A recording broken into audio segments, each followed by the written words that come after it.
with Berkshire Hathaway Home Services Key Realty, and I am excited today. I am interviewing Dawn Connors and Team Dawn. So Dawn is a Senior Loan Officer and Branch Manager here at Mortgage One. And why don't you go ahead and introduce everyone, or if they'd like to introduce themselves. Go ahead, Denise. So I'm Denise. I am Dawn's executive assistant, and any other hat that she wants me to wear, I'm glad to do it. Awesome. I'm Mike Connors. I'm her better half. I'm also on the team about a year and a half deep, and delighted to be here. I'm Amber. I am a loan processor, pre-approval specialist person. Yep, she's the first person our clients talk to, and I'm Dawn Connors, your loan officer. Awesome. So tell me about your neighborhood. Where are you guys, where do you help clients? So we are based in Shelby. Dawn has satellite offices in Oxford and Fenton, but she's also licensed in Ohio, Illinois, Kentucky, Texas, and Florida. So anybody looking in that area can still do a pre-approval with us, and their pre-approval is good for that state. Okay. For those areas. That's awesome. I did not know that. What made you guys decide to open this business? Well, Dawn, what made you open the business here? So my mom said, Dawn, you help people get out of debt, you help your church with their budgeting seminars, you help your sisters with their budgets, and you help us with our investing, you should become a financial advisor. And the mortgage industry actually paid a little bit of a salary, so I started in the mortgage business 21 years ago, and I find that I often help people with getting out of debt or with buying their largest investment, sometimes on investing with college funds and pulling out money to do different things. So I find that I'm still helping people financially, even though it's not in the financial advising world. Wonderful. Yeah, thank you. All right. And what drives you to do what you do? What motivates you? Like, do you have a mission statement or something like that? So we do. We have a mission statement, and we have our core values, which we read these every single month when we have our team meetings, and review them every year to make sure that they're fitting with us. So let me read it. Team Dawn at Mortgage One, we are committed to providing world-class service and residential mortgages to our clients and referral partners. We provide our clients with peace of mind that their loan will close on time with the quoted interest rate and closing costs, giving them full assurance and a wonderful mortgage experience. And our core values are: we treat our clients like family, we show them that they are cared for, and we do the right thing every time. I love it. That's awesome. So is that specific to just your Mortgage One? Because there are other Mortgage Ones. No, we established our core value and our mission statement as a team. So we have a total of 10 of us, and we got together and decided on our mission statement and our core values. And every year, Denise, don't we evaluate it every year? Don't Every we? year to make sure it's fitting. That it still matches and that it fits what we believe. What we do. Is it still what we do? Is it who we are? So we do that every single year. Every single year. Okay. It's coming up. Yep, it is. Right around the corner. Yay. All right. Well, what has surprised you most when owning a business? When owning a business, the amount of cost, how much it costs to run a business. When I first started, I thought, well, these extra charges of $400 a loan, if I close 6 loans a month, that's $2,400. I could run a business for $2,400. Well, not exactly. And that was 20 years ago. But then you need somebody to answer your phones and have an office person. So that alone is that expense right there. So I really didn't do the proper equating to what the costs are. But I'm still really happy that I went this route. It's a lot more costly than I ever imagined. And what was it like when you first started? When I first started in 2001, it was a heavy refinance market. So there was a lot of refinances and a heavy purchase market too. So it was in 2001, then 2002 to 2007. So I had some great years of lots of refinances, lots of different loan programs too. Lots of interesting loan programs like 80% first mortgages and 20% second mortgages. So there was a lot of creative loans in the marketplace too. Do you think that's the same today, that we have a lot of creative loans? No, it's a little bit different in that most money comes from either FHA from the federal government or it comes from a conventional resource, conventionally speaking. So there's not as many BC loans or as many junk loans as there were previously. So is that a good thing? Yeah, I would say, I think so, because if you have a borrower with a 580 credit score, prior to the mortgage meltdown, they could get a home loan with 0 down, 1 day out of bankruptcy with a 580 credit score. Oh my gosh. The probability of default on that person is 1 of 6. So if you have 1 of 6 of your, let's say you give $500,000, $600,000, $100,000 to 6 people, and you know one of them's going to default. That's you lost $100,000 on your $600,000 investment. That's not a good investment. So that's what was happening a lot. All right. Anyone could answer this. What would your customers say they love most about your business? I'll answer that one. Okay. So I think our customers feel like, and I know that they do, they feel like family because that's how we treat them from the very first phone call, which is me. Amber's the first phone call that they talk to get into the process, but I'm the first person that anybody talks to. So first off, we make them feel welcome and at home and comfortable and like they're family with us. And customer service is like our #1 thing. You know, in today's world, you get out there and customer service is like on 1 to 10, 10 being the best, you're looking at a 3 or 4. Not in our office. We do customer service right from the top, which is me, all the way through to Dawn, to Amber, to our loan processors, all the way through. We don't, and then even after they're done, we still treat them like family. Just because you close your loan with us, you're not out of our lives, and we will take care of you. Denise is our office mama. Can you tell? Yes, I can. And our communication with them, everyone from Amber all the way through our processors, we make sure that they're informed to the best of our ability. And even after they close, we get people that call with certain issues with their escrow or stuff, and we don't just stop at the closing. That's what I'm saying. We continue our customer service. So that's, I think, they would say it's their customer service, feeling like family. Wonderful. Amber, any odd requests you've had from clients? Yeah, I get them all the time. But just recently, I had a client ask if they were allowed to put their rent money into savings so that they could, help find them a place to live, or if they had to continue paying their landlord. I said I would suggest that you continue paying your landlord.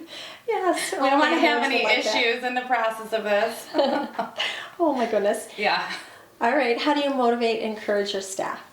So for me, we have daily team meetings that the team thinks is sometimes arduous and a waste of time. But I find over the years we've built a consistency and a check-in with one another. On Mondays, we typically take prayer requests, and we always go around and ask about each other's weekends, so we know we're in the know on what's the happenings in our lives, and then we have different things like we fund 401ks, or we have profit sharing bonuses. We do monthly meetings with Employee of the Month. So I had to ask the team, what do I do so you feel cared for? And that's just the list that they gave. So. And if I can add to that, one other thing that Dawn does is every now and then you'll get something in the mail. You're totally not expecting it. It's not your birthday. It's not your anniversary. You just get something and it's got just a little note there. Just want you to know I'm thinking of you. And how many bosses do that today? Not many. Right. I have the best team. They're really And special. we've got the best boss. I was going to say that you stole my line. Oh, wonderful. So what are your greatest challenges? The changing interest rates, the market changing, and I think also inspections. Like, people are finding houses now, getting offers accepted, but the home inspections are causing some scuttles for sure. I mean, people are discovering maybe mold or issue with the septic field. So you get excited for a client, they get an offer accepted, we're ready to lock in their interest rate and get going forward, and then they have their inspection and it gets poo-pooed. So thank God it gets. Yeah, thank God. Thank the Lord that it happens. I called my client Ed and said, thankfully your inspector discovered some major problems, and so we're off looking for the next one. So when I say we're off looking for the next one, we're the mortgage lender. So Carla's more of a real estate agent's job like yourself to actually do the heavy lifting of finding the houses. But we're in the backdrop, ready and willing and waiting when you're ready. Yeah, and I would have to agree. The inspection, you want to have it because it, protects your client, but it can bring some bad news. So deflating these days. All right, so we're kind of talking about, Oxford a little bit too. So how long have you lived in Oxford? We've been in Oxford about a year and a half. And you chose that neighborhood, apparently, Don. We did. So I had my search criteria. I had where we're looking. Our kids go to school in the Rochester area, so I found a fantastic house, and it was the only one we saw that I showed her. And then she did a happy dance in the basement, and I'm like, I think she likes it. And we went in big. We made our best offer. Yeah, went in big. And they said yes. Yeah. Awesome. We were courting them, right? It felt Yes. like and they said yes. Yeah, we were recording. So we're very happy. The community's wonderful. We love it. Awesome. And what are your favorite restaurants in the neighborhood? I love Victoria's. Victoria's is my favorite. How about you? I like the Oxford Tap. What do you I like guess- to eat there? Of course, the boneless, the wings. And they Okay. have some really good beers on tap, and it's just a nice place. I like Victoria's too, but I like the quiche there. I like the little dainty dishes. Right, I like their so- salads with their little tiny little tomatoes that are so beautiful. And I think they're all organic. It's lovely. And you're getting us hungry because this is about lunchtime. So why do you think it's important for people to shop local? I think it has a benefit to having that small town feel. If you like your downtown filled up with storefronts, like you want to support those businesses. It's not everything is big box. Like big box is just a number, right? You get the personal thing. You get more customized products and services, and really it is the heartbeat of America, where you're supporting the entrepreneurial spirit, and they're supporting the community as well. And we like to support local when we can. And we're so blessed to be in the Berkshire Hathaway office at 12 Burdick. So it is so nice being in that office. It's so close to home, and we get to be part of the community and get involved in the events that are happening. So we love it. Yeah. I love it. It's a double blessing to be in Oxford, to have found this house, and then to be in that office just about 5 miles away from my house. It's cool. Very cool. So what are some of the highest highs you've had in life so far?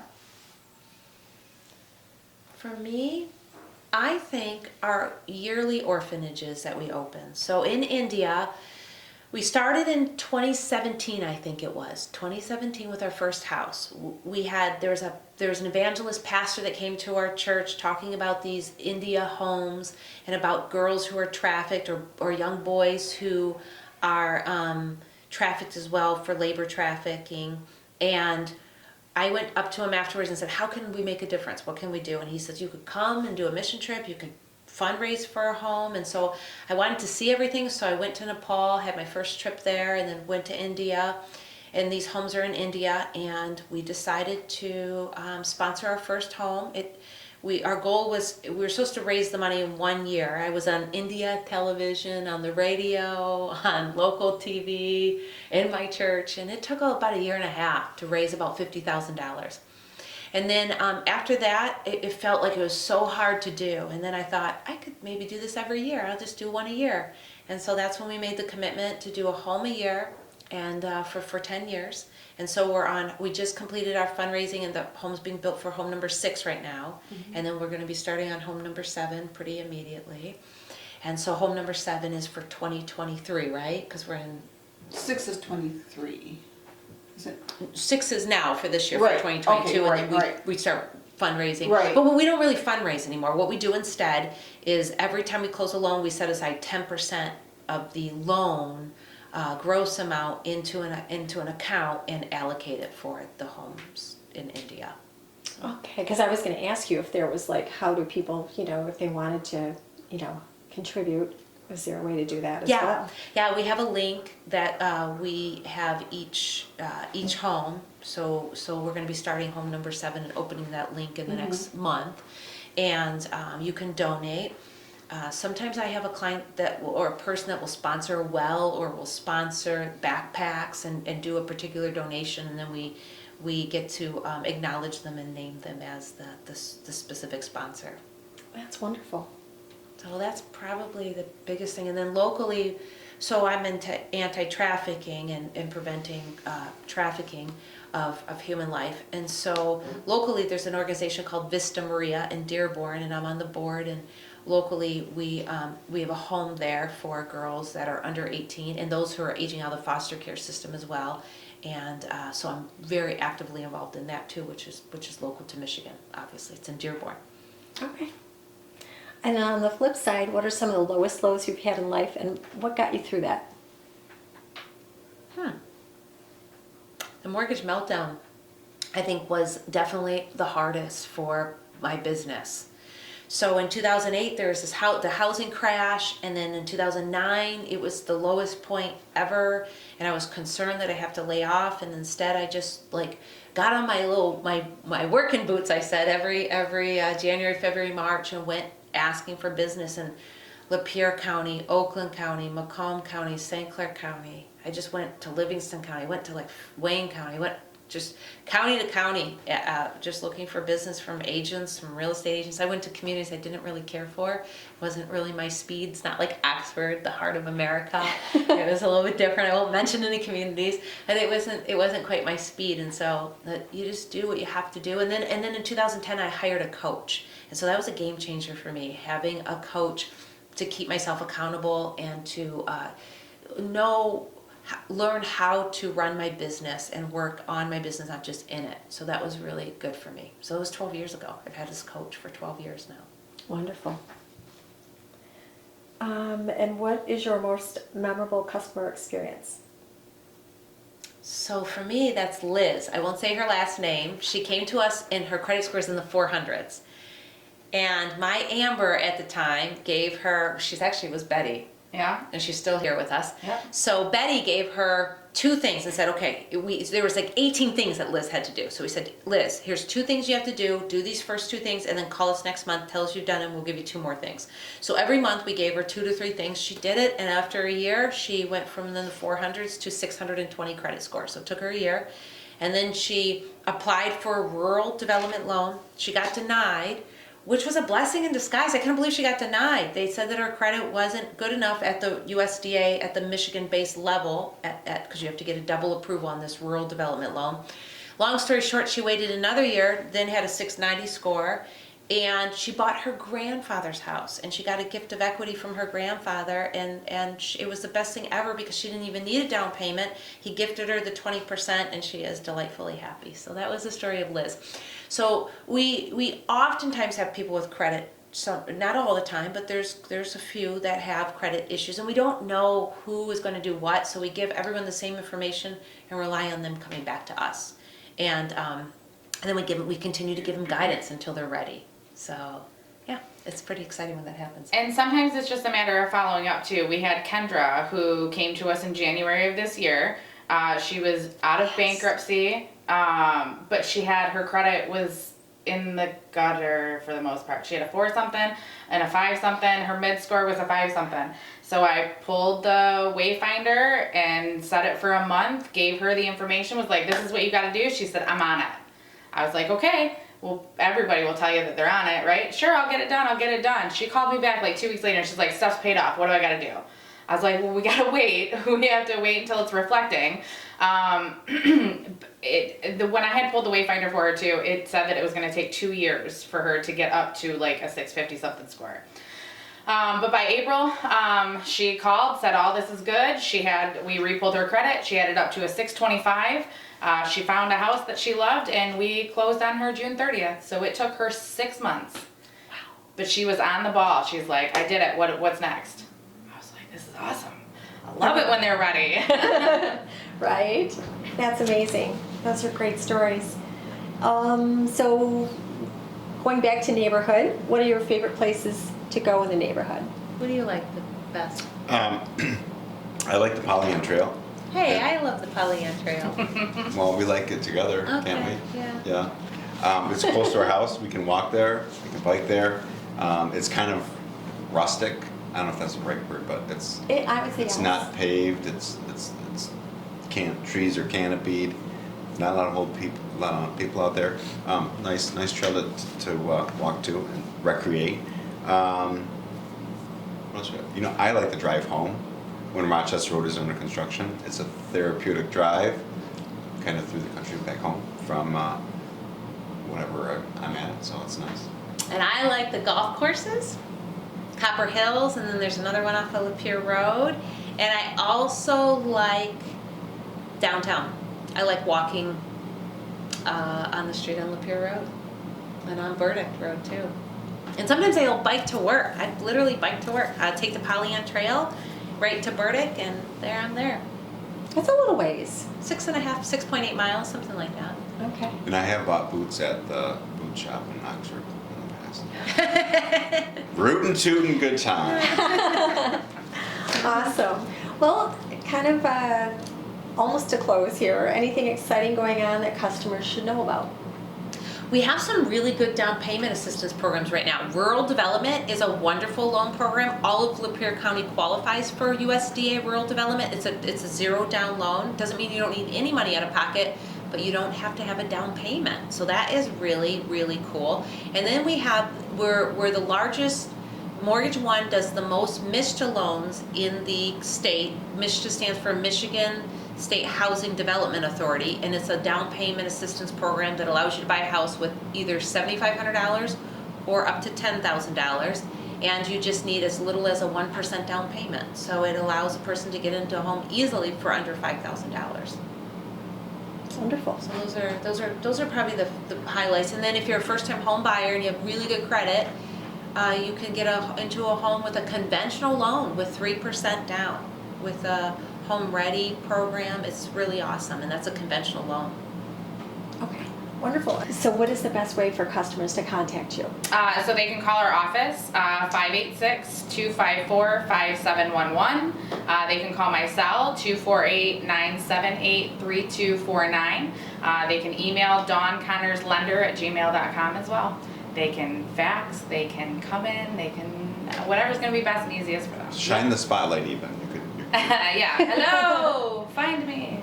I'm right on Burdick, 12 right? 15 East Burdick. It's 15. 15 East Burdick. You were close, very close. They find us. It's the Berkshire Hathaway building, the purple signs. Yes. Well, thank you guys for being here. Thanks for answering all these questions, and you guys did great. Absolutely, Thank you. Carla. Thank you. Thanks All for right. having us. All right. Bye-bye. Bye.